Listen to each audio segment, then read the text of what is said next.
ఉపాధి హామీ పథకం పేరు మార్చొద్దంటూ డిమాండ్ చేస్తూ మెదక్ జిల్లా సిపిఎం కోశాధికారి నర్సమ్మ ఆధ్వర్యంలో శనివారం మధ్యాహ్నం 2 గంటలకు స్థానిక పోస్టాఫీస్ వద్ద ధర్నా నిర్వహించారు. ఎర్ర జెండాలు చేతబూని కేంద్ర ప్రభుత్వానికి వ్యతిరేకంగా నినాదాలు చేశారు.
ఉపాధి హామీ పథకాన్ని పేరు మారుస్తూ కేంద్ర బీజేపీ ప్రభుత్వము జీరాజీ పేరుతోని కొత్తగా అమలు చేయాలని నిర్ణయం చేసింది.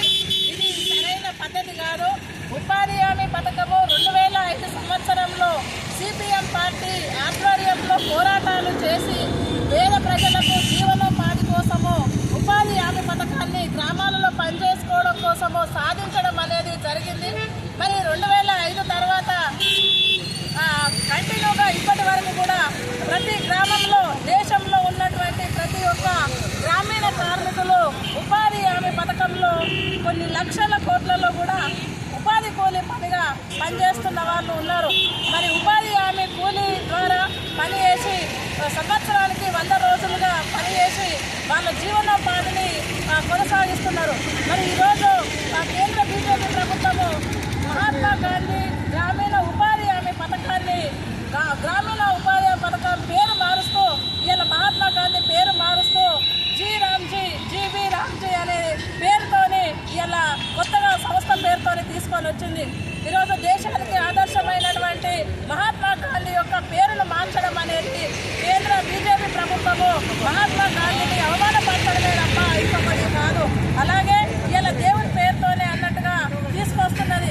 మేము దేవుని పేరు వ్యతిరేకమైన ఉద్దేశం కాదు. ఇక్కడ మహాత్మా గాంధీ ఉపాధి హామీ చట్టం పథకం కింద గత 2005 సంవత్సరం అంటే ఇప్పుడు 20 సంవత్సరాలుగా అనేక మంది కార్మికులు ఇందులో పనిచేస్తున్నారు. మరి ఉపాధి హామీ పథకానికి ప్రతి సంవత్సరము కేంద్ర ప్రభుత్వం బడ్జెట్ పెంచాలి. కానీ బడ్జెట్ పెంచకుండా గత 40 సంవత్సరాల నుంచి కోట్లలో రూపాయలు తగ్గిస్తూ ఇలా ఉపాధి కూలీలకు కూడా నష్టం కలిగిస్తూ బడ్జెట్ తగ్గిస్తూ ఈరోజు ఏకంగా జీవి రామ్జీ అనే పేరుతోని ఇలా ఈ పథకాన్ని ముందుకు తీసుకొచ్చింది. దీన్ని దేశంలో ఉన్నటువంటి ఉపాధి హామీ కూలీలతో పాటుగా ప్రతి ఒక్కరు కూడా దీన్ని వ్యతిరేకిస్తున్నారు. ఏ విధంగా అయితే ఉపాధి హామీ పథకంగా ఏ విధంగా అయితే పాత పేరుతో ఉన్నదో అదే పేరుతో యథావిధిగా కొనసాగించాలి. అట్లనే ఉపాధి హామీకి సరిపడా బడ్జెట్ కేటాయించాలి. మరి ఉపాధి హామీ పథకం ఇవ్వడం వల్ల ఇలా పట్టణ ప్రాంతాల్లో నివాసం ఉండడానికి వెళ్ళినటువంటి వాళ్ళు కూడా గ్రామాలకు వచ్చి సొంత గ్రామంలో ఉపాధి కూలీ పని కూడా చేసుకొని జీవితాన్ని కొనసాగించిన పరిస్థితి ఉన్నది. కాబట్టి యథావిధిగా ఉపాధి హామీ పథకాన్ని కొనసాగించాలని ప్రభుత్వానికి హెచ్చరిస్తున్నాం. ఒకవేళ కనుక ఈ పేరు మార్చి అదే కొనసాగించాలంటే భవిష్యత్తులో కూడా దీని మీద పెద్ద ఎత్తున పోరాటం చేస్తామని చెప్పేసి కూడా మేము సిపిఎం పార్టీగా మేము ప్రభుత్వానికి హెచ్చరిస్తాం.